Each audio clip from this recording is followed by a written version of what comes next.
أعوذ بالله من الشيطان الرجيم بسم الله الرحمن الرحيم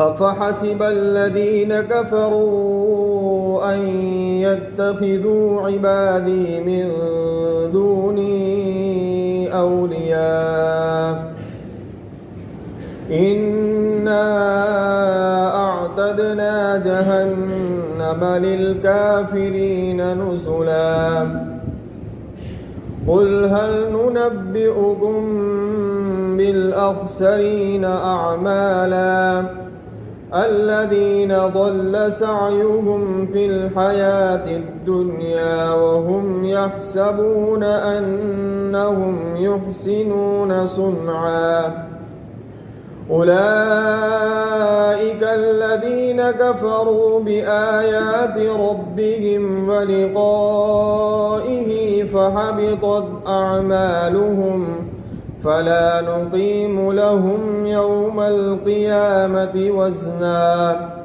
ذلك جزاؤهم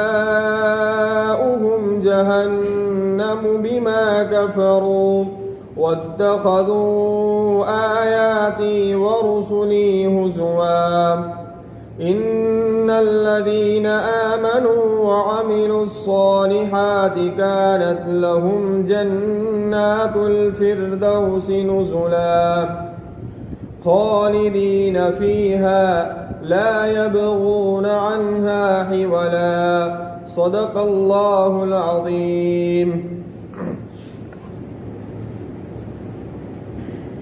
یہ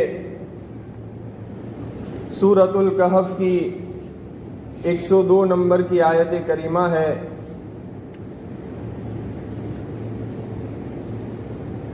آپ کو گزشتہ کل یہ بات بتائی تھی کہ جب اللہ تبارک و تعالیٰ کا حکم ہوگا، قیامت قریب ہوگی، اس وقت یاجوج ماجوج اس دیوار کو جو حضرت ذوالقرنین نے بنا رکھی ہے اس کو توڑ کر وہ لوگ باہر نکلیں گے.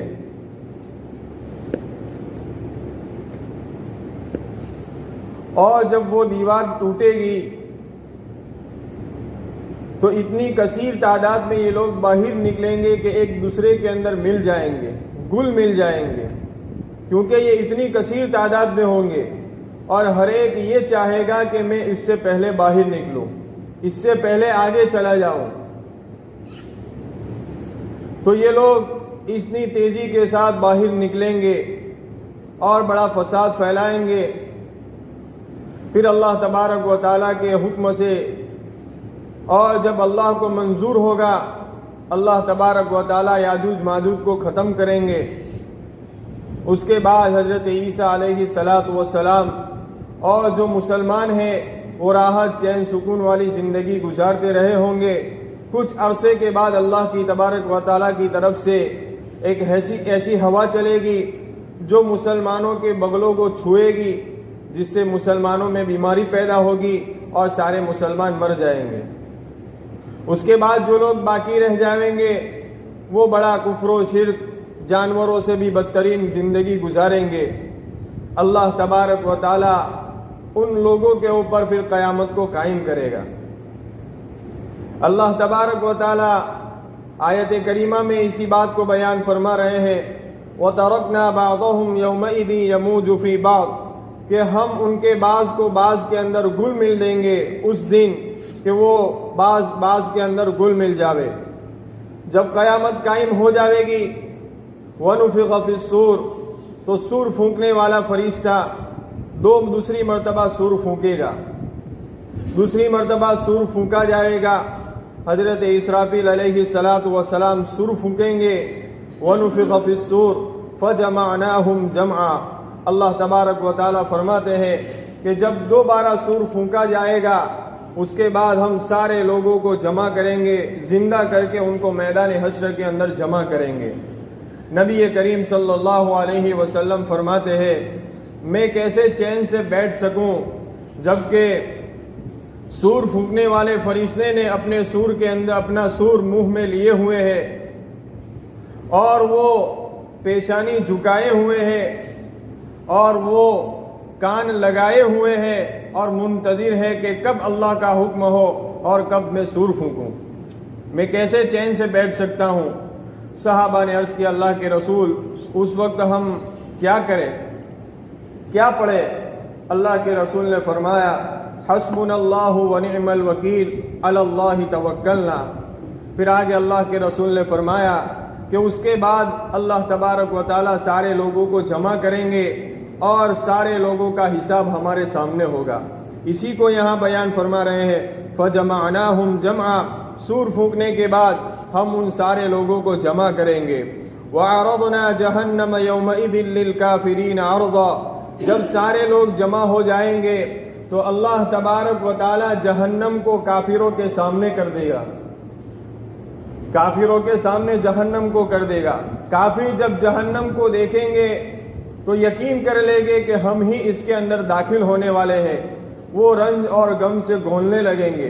حدیث میں نبی کریم صلی اللہ علیہ وسلم نے ارشاد فرمایا کہ قیامت کے دن جہنم کو گھسیٹ کر لایا جائے گا اور اس جہنم کی 70,000 لگامیں ہوگی، ایک لگام کے اوپر 70,000 فرشتے ہوں گے۔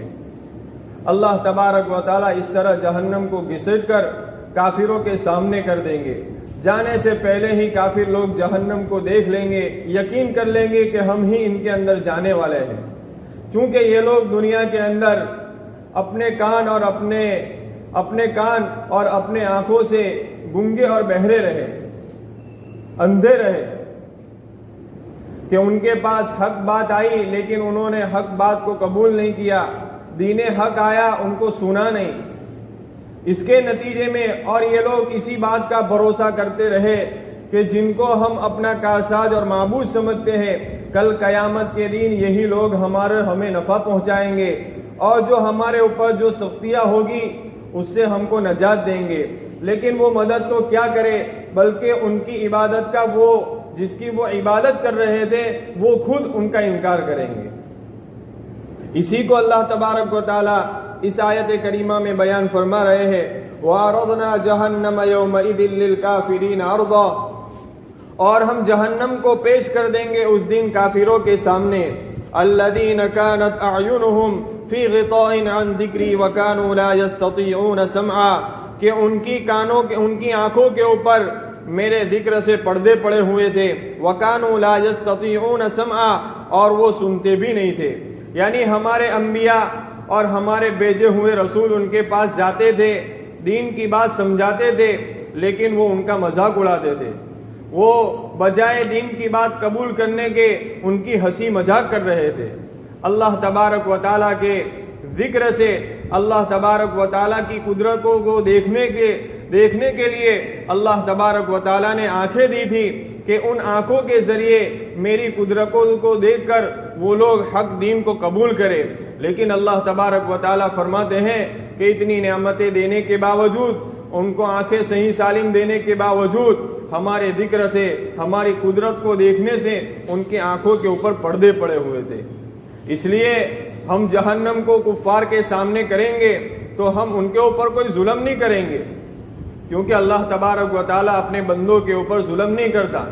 وَمَا هُوَ بِظَلَّامٍ لِّلْعَبِيدِ، یہ جو کچھ بھی ہوگا یہ ان کے کرتوتوں ہی کا نتیجہ ہوگا، جو کچھ انہوں نے کیا ہے انہی کی ان کو سزا ملے گی۔ اللہ تبارک و تعالیٰ اسی کو بیان فرما رہے ہیں۔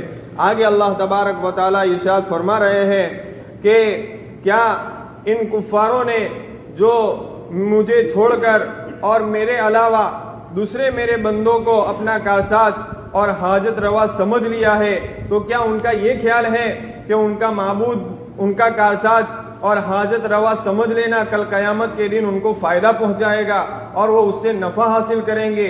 کیا ان کا یہ خیال ہے؟ یہ خیال تو بالکل غلط ہے، یہ خیال ان کا بالکل غلط ہے۔ اللہ تبارک و تعالیٰ فرما رہے ہیں اَفَحَسِبَ الَّذِينَ كَفَرُوا أَن يَتَّخِذُوا عِبَادِي مِن دُونِي أَوْلِيَاءَ، کیا ان لوگوں کا جنہوں نے کفر کیا کہ وہ لوگ میرے معبودوں کو، میرے بندوں کو مجھے چھوڑ کر اولیاء یعنی کارساز اور معبود بنا رہے ہیں۔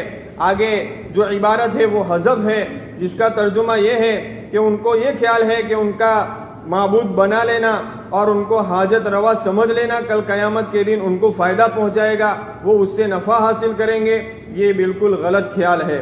اِنَّا أَعْتَدْنَا جَهَنَّمَ لِلْكَافِرِينَ نُزُلًا، اللہ تبارک و تعالی دراصل اس آیت کریمہ کے اندر ان یہودیوں اور نصارہ، جن یہودیوں نے حضرت عزیر اور نصارہ نے حضرت عیسیٰ علیہ السلام کو اللہ کا شریک ٹھہرا دیا، ان کو اللہ تبارک و تعالی ان کے لیے یہ بات ارشاد فرما رہے ہیں کہ ان کا جو یہ خیال ہے کہ حضرت عزیر اور حضرت عیسیٰ اور عرب کے چند لوگ تھے جنہوں نے فرشتوں کو اللہ کا شریک ٹھہرا دیا، اللہ تبارک و تعالی ان کا رد فرما رہے ہیں کہ ان کا جو خیال ہے کہ کل قیامت کے دن یہ لوگ ہمیں فائدہ پہنچائیں گے، یہ ان کا خیال بالکل غلط ہے۔ کہ میرے علاوہ ایک ایمان والے کا یہ یقینہ ہونا چاہیے کہ کارساز، کاموں کا بنانے والا، کاموں کا بگاڑنے والا، زندگی، موت، حیات، اولاد کا دینا، اولاد کا نہ دینا، بیٹا دینا، بیٹی دینا، دونوں دینا، کچھ بھی نہ دینا، یہ سب کا سب ایک اللہ تبارک و تعالیٰ کے ہاتھ میں ہے، کسی کے ہاتھ میں کچھ بھی نہیں ہے۔ اس لیے اللہ تبارک و تعالیٰ کے ساتھ شریک ٹھہرانا یہ بہت ہی بڑا گناہ ہے۔ اللہ تبارک و تعالیٰ شرک ایسا گناہ ہے جس کو اللہ کبھی معاف نہیں فرماتے۔ اللہ ہماری بھی حفاظت فرمائے۔ اسی کو اللہ تبارک و تعالیٰ فرما رہے ہیں کہ ایسے لوگ جو ہمارے ساتھ کسی کو شریک ٹھہرا دیتے ہیں، اِنَّا أَعْتَدْنَا جَهَنَّمَ لِلْكَافِرِينَ نُزُلًا، بے شک ہم نے تیار کر رکھا ہے کافروں کے لیے جہنم کو بطور مہمانی کے، یعنی ہم ان کی مہمان نوازی کریں گے جہنم سے۔ یہ بطور اللہ تبارک و تعالیٰ نے تحقیر کے لیے استعمال فرمایا۔ جیسے ہمارے اصطلاح کے اندر بھی ہم لوگ بولتے ہیں، جب بچہ کوئی چیز کرتا ہے اور باپ اس کو نہ کہتا ہے تو باپ یوں کہتا ہے کرینے تو جو اتنے کہ وہ میتھی پاک آپ پوچھو، تو یہ میتھی پاک دراصل یہ اس کو روکنے کے لیے ہے۔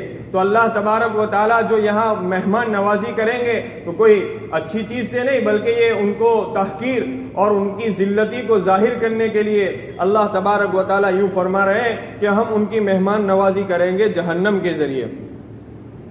اللہ تبارک و تعالیٰ آگے ارشاد فرما رہے ہیں، قُلْ هَلْ نُنَبِّئُكُمْ بِالْأَخْسَرِينَ أَعْمَالًا، آپ فرما دیجئے کہ کیا ہم تم کو بتاوے ایسے لوگ جن کے اعمال خسارے والے ہیں، جن کے اعمال خسارے والے ہیں، الذین ضل سعیہم فی الحیات الدنیا، اور وہ لوگ جن کی کوششیں دنیاوی زندگی کے اندر اکارت اور بیکار چلی گئی، وہم یحسبون انہم یحسنون صنعا، اور وہ اپنی جہالت کی وجہ سے اس کو اچھا کام شمار کرتے ہیں۔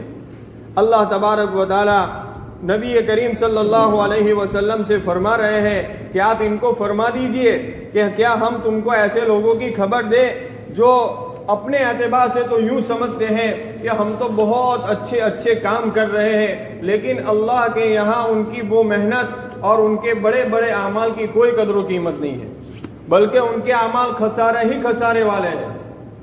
چنانچہ امام قرطبی نے لکھا ہے کہ اعمال خسارے میں اور ان کی محنت برباد ہونے میں دو چیزوں کا دخل ہے، یعنی جب آدمی کوئی اچھے اعمال کرے اور وہ اچھے اعمال اور اس عمل کرنے کے پیچھے جو محنت مزدوری کرے وہ جو برباد ہو جاتی ہے، اس کے پیچھے دو سبب ہے۔ ایک سبب تو یہ ہے کہ عقیدے کی فساد،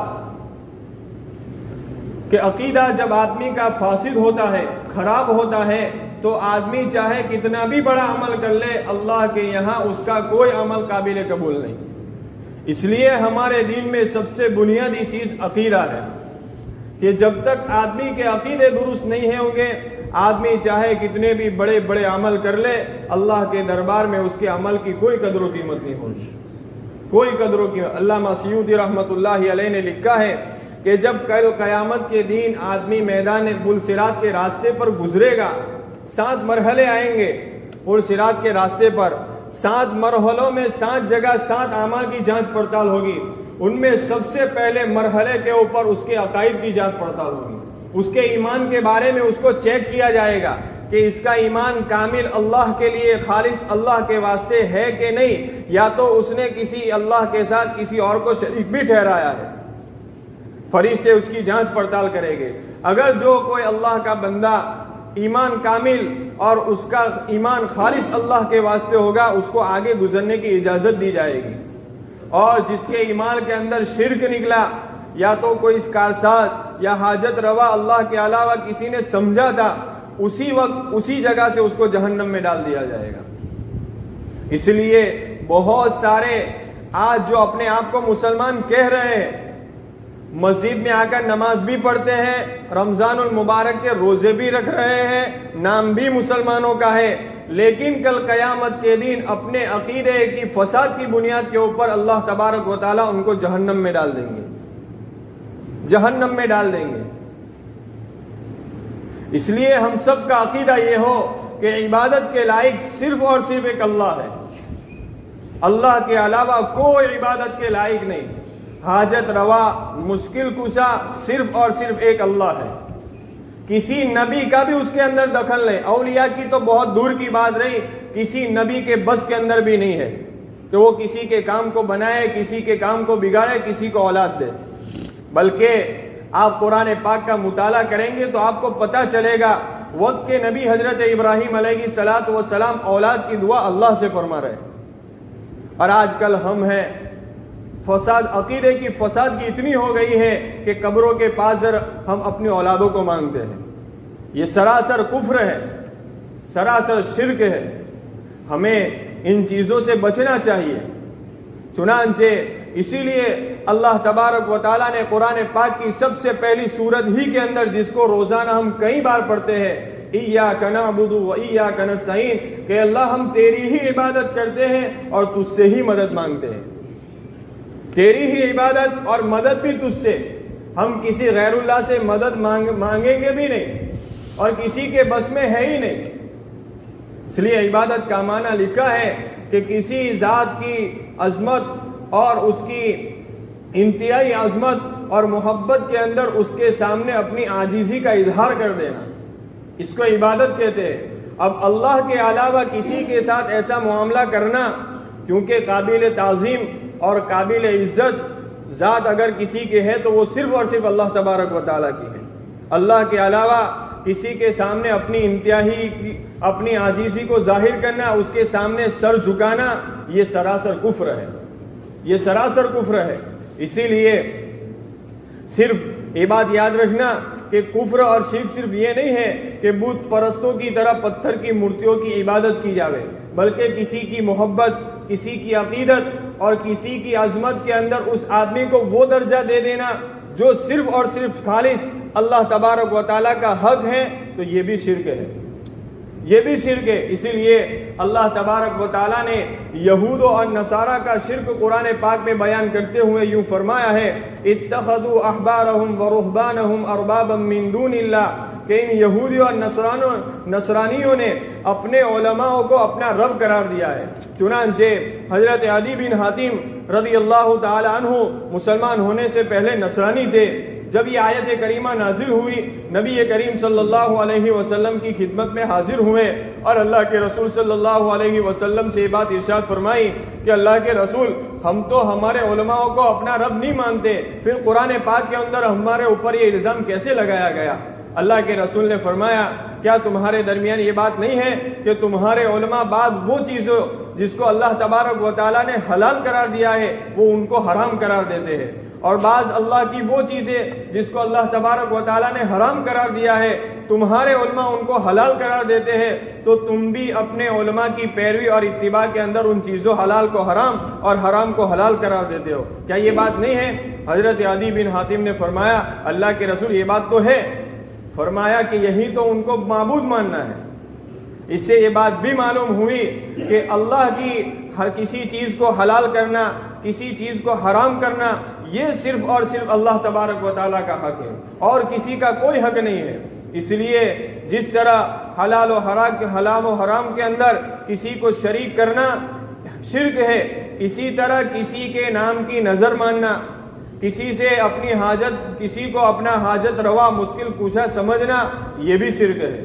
اسی طرح بہت سے ایسے افعال جو سراسر علامات شرک کے سمجھے جاتے ہیں، ان کو اختیار کرنا بھی بحکم شرک ہے، شرک کے حکم میں ہے۔ اس لیے حضرت عدی بن حاتم رضی اللہ تعالیٰ عنہ نبی کریم صلی اللہ علیہ وسلم کی خدمت میں حاضر ہوئے مسلمان ہونے کے بعد، تو آپ کے گلے کے اندر صلیب، جو نصرانیوں کا ایک خاص علامت ہوا کرتی ہے، وہ لٹکی ہوئی تھی۔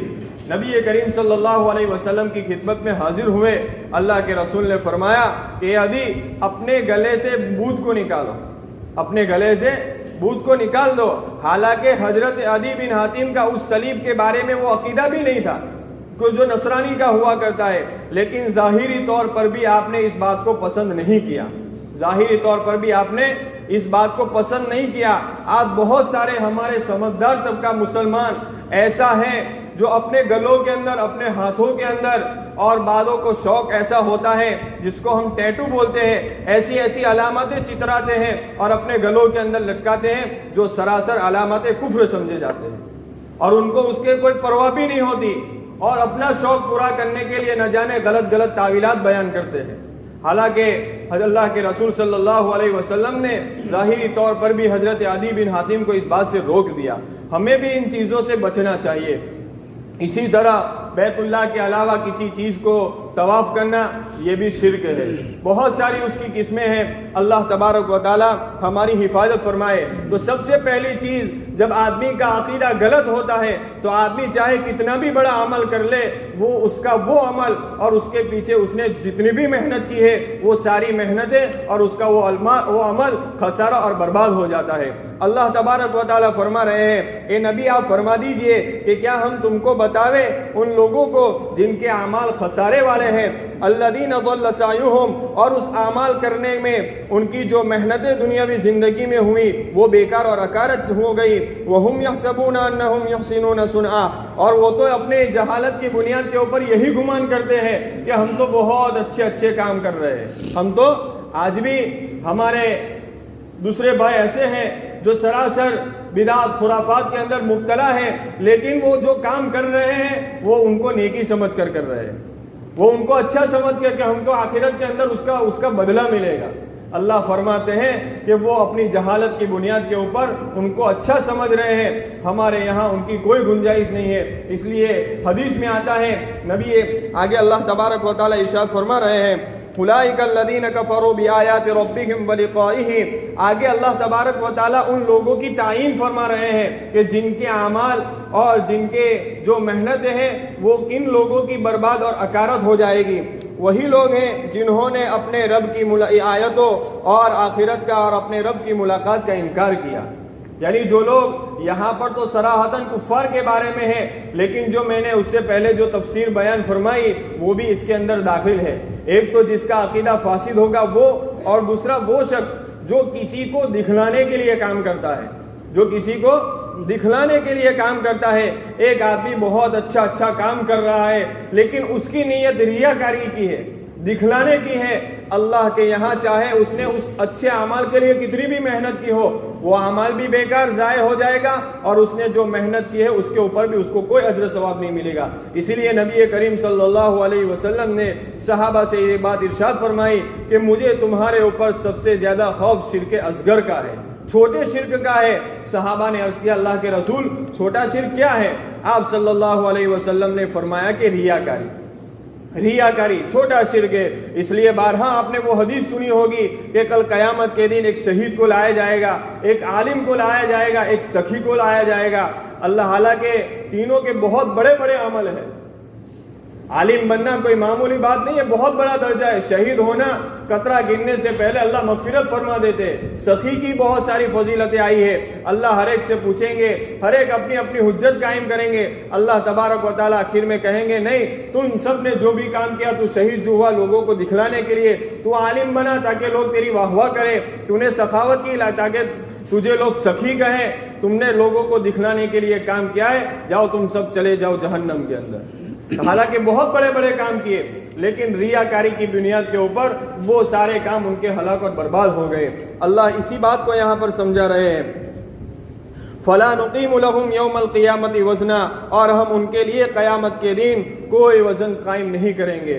یعنی بہت بڑے بڑے عمل کر کے آئے ہوں گے لیکن میزان عمل کے اندر ان کا عمل کوئی قابل قبول نہیں ہوگا. اس لیے حدیث میں آتا ہے کہ کل قیامت کے دن ایک بہت بھاری جسم والا آدمی کو لایا جائے گا، لیکن اللہ کے یہاں اس کا وزن ایک مچھر کے پر کے برابر بھی نہیں ہوگا، ایک مچھر کے پر کے برابر بھی نہیں ہوگا. کیا وجہ ہے؟ وجہ یہی ہے یا تو عقیدہ فاسد ہے یا تو لوگوں کو دکھلانے کے لیے اس نے کام کیا ہے. ذَلِكَ جَزَاؤُهُمْ جَهَنَّمُ بِمَا كَفَرُوا وَاتَّخَذُوا آيَاتِي وَرُسُلِي هُزُوًا، اور یہ ان کا بدلہ ہے جہنم اس چیز کے سبب کہ انہوں نے کفر کیا اور انہوں نے میری آیتوں اور میرے رسولوں کا مذاق اڑایا. ان الذين آمنوا وعملوا الصالحات كانت لهم جنات الفردوس نزلا، بے شک وہ لوگ جو ایمان لائے اور عمل صالح کیے ان کے لیے جنت الفردوس میں اللہ تبارک و تعالی جنت الفردوس دے گا بطور مہمانی کے. حدیث میں آتا ہے کہ آدمی جب اللہ تبارک و تعالیٰ سے مانگے تو جنت الفردوس مانگے. یہ ایک بہت ہی اللہ تبارک و تعالیٰ جنت کا ایک بہت ہی اعلیٰ درجہ ہے، ایک بہت ہی اعلیٰ درجہ ہے. خالدین فیہا، وہ اس میں ہمیشہ ہمیشہ رہیں گے. لا یبغون عنہا حولا، اور وہ اس سے نکلنے کی خواہش بھی نہیں کریں گے.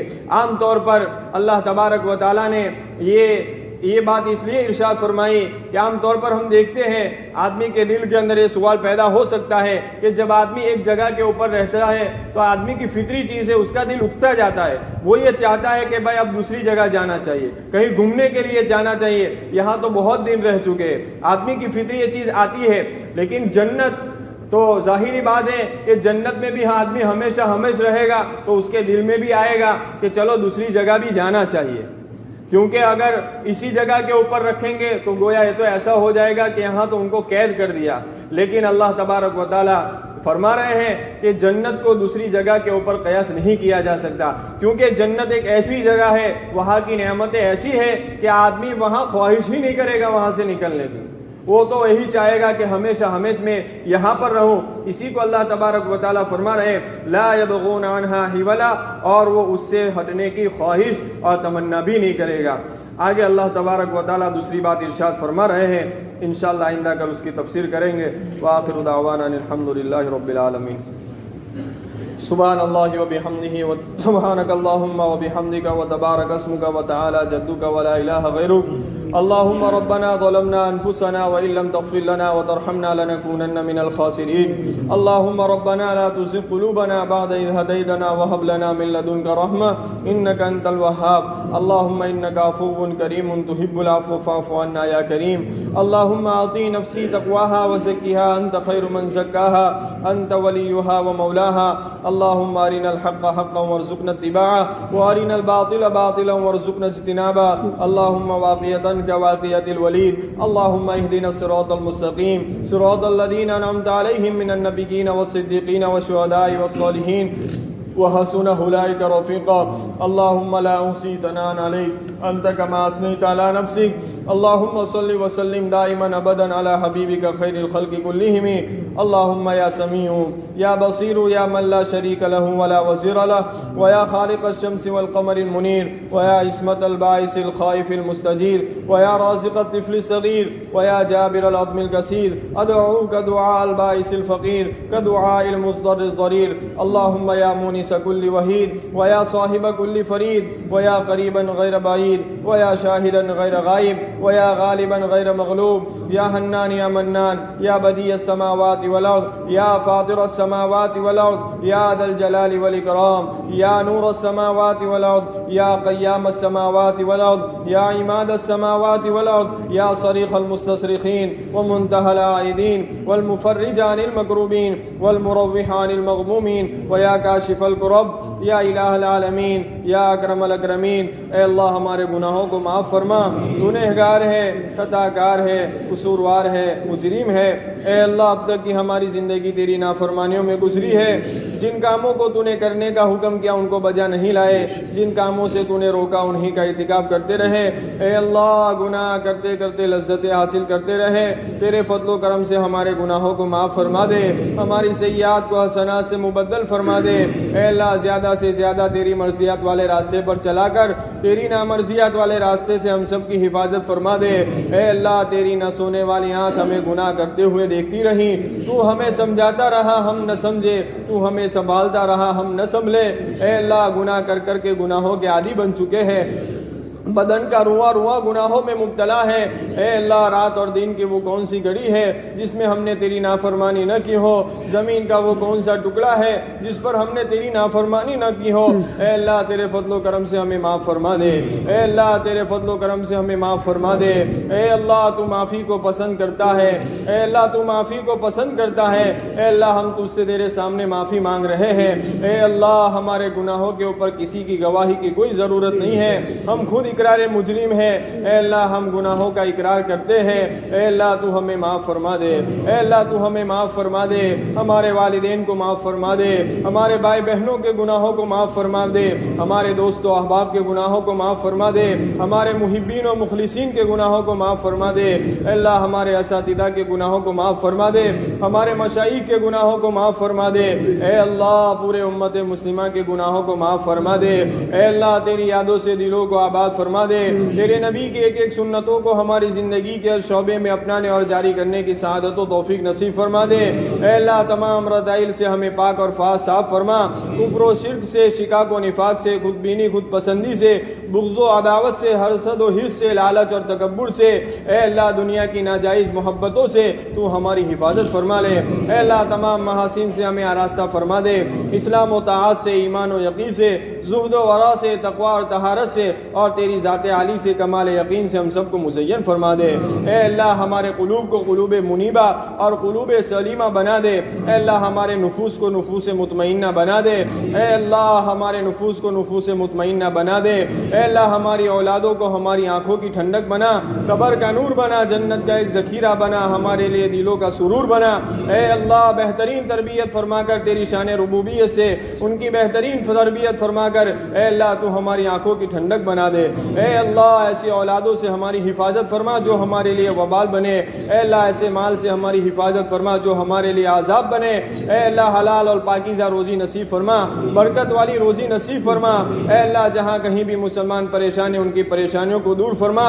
اے اللہ ہمارے مرحومین کی مغفرت فرما، بیماروں کو شفائے کاملہ عاجلہ مستمرہ عطا فرما، موت سے پہلے موت کی تیاری کرنے کی توفیق نصیب فرما، ایمان پر خاتمہ نصیب فرما، خاتمہ بالخیر فرما۔ تو بھی راضی ہو، تیرا نبی بھی راضی ہو، دنیا والے بھی راضی ہو، کسی کا حق ہمارے اوپر باقی نہ ہو، ہمارا حق کسی کے اوپر باقی نہ ہو۔ اے اللہ مقدس مہینہ ہو، مقدس دن ہو، مقدس گھڑی ہو، مقدس جگہ ہو، اور مقدس کلمہ ہماری زبان مبارک کے اوپر ہو، اور اے اللہ تو ہماری ملاقات کا شوق رکھتا ہو۔ اے اللہ سارے دنیا والے رو رہے ہو اور ہم ہنستے ہوئے تیرے پاس آوے، ایسی موت ہمیں نصیب فرما دے۔ اے اللہ ہماری قبروں کو جنت کے باغوں میں سے ایک باغ بنا دے۔ اے اللہ ماہ رمضان کی قدر ہمیں نصیب فرما دے۔ اے اللہ رمضان آئے اور چلے گئے، ان کے انوار ہمارے ہاتھوں سے لٹ گئے، پتہ نہیں آئندہ رمضان ہمارے مقدر میں ہوگا یا اس سے پہلے ہم اپنی قبروں میں چلے جائیں گے۔ اے اللہ جو رات باقی رہ گئی ہے، جو دن باقی رہ گیا، اس کی قدر کرنے کی ہمیں توفیق نصیب فرما دے۔ اے اللہ جو کچھ بھی ٹوٹی پھوٹی عبادتیں ہوئی ہیں، اے اللہ تیرے فضل و کرم سے جب تو تیرے محبوب بندوں کے اعمال کو قبول کرے اس وقت ہمارے بھی چھوٹے موٹے اعمال کو قبول کر لینا۔ اے اللہ تو ہمیں معاف فرما دینا۔ اے اللہ رمضان المبارک کا آخری عشرہ چل رہا ہے، جہنم سے خلاصی کا عشرہ ہے۔ اے اللہ تو ماہ رمضان میں بے شمار مخلوقوں کو جہنم سے خلاصی نصیب فرماتا ہے۔ اے اللہ تو ہم سب کو بھی جہنم سے خلاصی نصیب فرما دے۔ اے اللہ جس طرح تو نے ماہ رمضان کے اندر نیکیوں کو کرنا ہمارے لیے آسان فرما دیا، گناہوں سے بچنا ہمارے لیے آسان فرما دیا، نمازوں کا اہتمام ہمارے لیے آسان فرما دیا، قرآن پاک کی تلاوت کو کرنا ہمارے لیے آسان فرما دیا۔ اے اللہ ان ساری چیزوں کو غیر رمضان میں بھی تو ہمارے لیے آسان فرما دے۔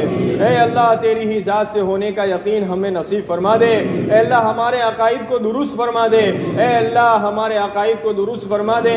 اے اللہ تیرے نبی کے طریقوں کی محبت غیر غیروں کے طریقوں کی نفرت ہمارے دلوں میں پیدا فرما دے. اے اللہ نما با جماعت صف اولا میں تکبیر اولا کے ساتھ خشوع خضوع والی نماز پڑھنے کی تو ہم سب کو توفیق نصیب فرما دے. اے اللہ تیری معرفت والا علم ہمیں نصیب فرما دے. ضلالت و گمراہی حجت والے علم سے ہماری حفاظت فرما دے. اے اللہ تیرا استحضار تیرا خوف ہمارے دلوں میں پیدا فرما دے. اے اللہ ہر ایک کے حقوق کو جان جان کر ادا کرنے کی توفیق عطا فرما دے. کوئی ہمارا حق ادا کرے یا نہ کرے ہم سب کے حقوق کو ادا کرنے والے بن جاوے ایسے تو فیصلے فرما دے. اے اللہ ریاکاری سے نام و نمود سے دوسروں کو گرا کر اپنی بڑائی سے اے اللہ تو ناپاک جذبوں سے ہماری مکمل حفاظت فرما دے. اے اللہ ہر کام میں اخلاص عطا فرما دے. ریاکاری سے پوری حفاظت فرما دے. اے اللہ تیرا دیا ہوا جان تیرا دیا ہوا مال تیری دی ہوئی صلاحیت تیرے دین کی نشر و اشاعت کے پیچھے خرچ کرنے کی توفیق عطا فرما دے. اے اللہ دنیا کے پیچھے ضائع ہونے سے پوری حفاظت فرما دے. اے اللہ ہمیں تو مانگنا بھی نہیں آتا تجھے دینا تو ضرور آتا ہے. اے اللہ ہم نے مانگا ہمارے گمان کے مطابق تو دے تیری شان کے مطابق. اے اللہ جن تیرے بندے اور بندیوں نے دعا کے لیے کہا ہے لکھا ہے متوقع ہے ہم سے امید لیے بیٹھے ہیں بہت سارے لوگ کہنا چاہتے تھے کہہ نہیں سکے. اے اللہ ہر ایک کی حاجت کو تو ہم سے زیادہ جانتا ہے. اے اللہ ہر ایک کی جائز اور نیک تمناؤں کو جائز طریقوں سے تو پورا فرما دے. اے اللہ ہماری اس ٹوٹی پھوٹی دعاؤں کو محض تیرے فضل و کرم سے جناب نبی اکرم صلی اللہ علیہ وسلم کے صدقے میں ماہ رمضان کے صدقے میں معتکفین کے اعتکاف کے صدقے میں اے اللہ تیرے بزرگ تیرے نیک بندوں کے صدقے میں ہماری دعاؤں کو قبول فرما لے. سبحان ربک رب العزت عما یصفون وسلام علی المرسلین والحمد للہ رب العالمین برحمتک یا رب.